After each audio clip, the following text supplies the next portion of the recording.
Alright guys, so it's Kyle again. This is video number 2 of the Music Midtown blog. So for this one, we're going to talk about Iggy Azalea. A lot of you guys might know who she is. She's come on to Promise recently with that song Fancy that plays every time you turn the radio on. That's the song. And if that's not on, then Problem by Ariana Grande, that's on, and she's in that too. So you probably know who she is if you've listened to any kind of top 40 radio station in the past month, because this whole past month she's been #1 on the charts. So she was born Amethyst. Is that how you say it? Mm-hmm. Amethyst. Amelia Kelly. In Sydney, Australia. Her parents were unwealthy. She grew up in a house made of mud bricks. That doesn't sound too nice. She began rapping at the age of 14, and according to an interview with Wrap Up back in 2012, Iggy stated that she started an all-girl group in her neighborhood that was inspired by TLC, where Iggy was this group's left eye. But Iggy broke the band up that she started because the other girls weren't taking it as seriously as she was. So, talk about HBIC. Iggy was determined to move to America and make it big in some sense. So she dropped out of high school. She got a job cleaning hotels and condo rental places. And when she was 16, she told her parents that she was going to Miami on vacation with her friends. Now, I don't know what kind of 16-year-old parents would let their daughter travel across 2 oceans on a vacation, but hers did. And when she got to Miami, she called them and told them that she was never going to come back. So, Iggy's name derives from her childhood dog, Iggy, as well as her street her parents live on, and she grew up on Azalea Street. She lived in America for 6 years before obtaining like an actual work visa. For those 6 years, she had to leave the country every 3 months and come back in order to renew her travel visa. So she probably has a lot of frequent mile points.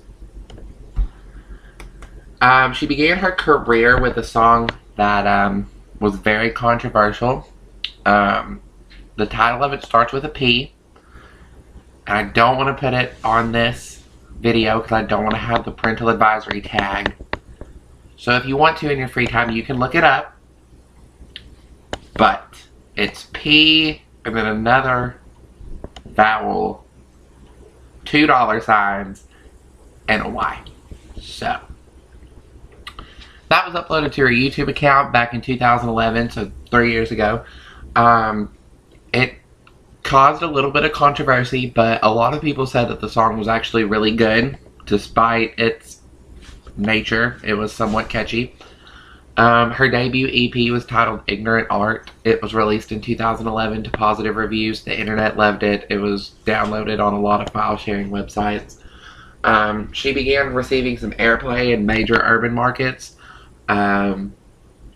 She began receiving recognition in the rap world too. She appeared on early 2012 publications as an artist to watch out for, those kind of things. After Ignorant Art, she released her second EP in the spring of 2012. It was called Glory, and it was preceded by the song Murder Business with T.I., who was not her. A lot of people think she signed to Grand Hustle, which is T.I.'s label, but she didn't.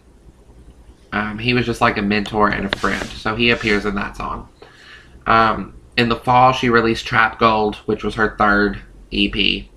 And after a bunch of label disputes and contract negotiations, she debuted the lead single from her major record label debut album. It was called Work. It became a success worldwide. It broke into the UK top 20. It hit #5 on the US dance charts. She followed that success with 2 other singles, Bounce and Change Your Life, over the summer of 2013, which were both minor international hits, and they made impact on the US dance charts as well. In October, she decided to push back the release of her CD, The New Classic, in order to tour for Beyonce. which was probably the best career move of her life up to that point. She opened for all the Australian stops on Beyonce's Miss Carter World Tour. I went to that show in Nashville, and I would have rather had Iggy perform than whoever it was that opened for it then, because they were terrible.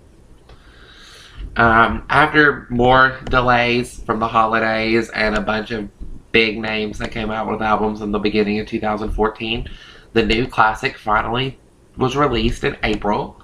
And the week after its release, Fancy, which was the fourth single from it, it features British artist Charlie XCX. It was released and it peaked at #1 on the Hot 100 chart. So she's the fourth artist in history, the fourth female rap artist in history to have a song on the 100. So congratulations.